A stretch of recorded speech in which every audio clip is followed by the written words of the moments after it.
ఒకటవ కీర్తనలో ఉంటుంది, మనకు బలమై ఉన్న దేవునికి ఆనందగానము చేయుడి, యాకోబు దేవుని బట్టి ఉత్సాహధ్వని చేయుడి.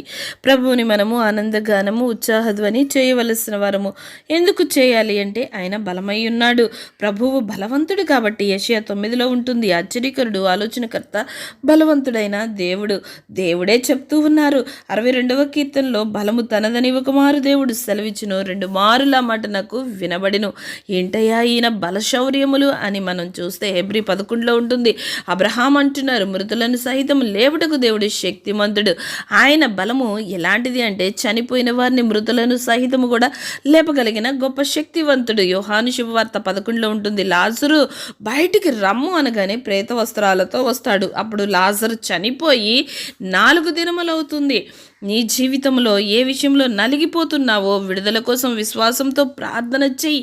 ఆ బలవంతుడైన దేవుడు నీకు తోడుగా ఉన్నారు.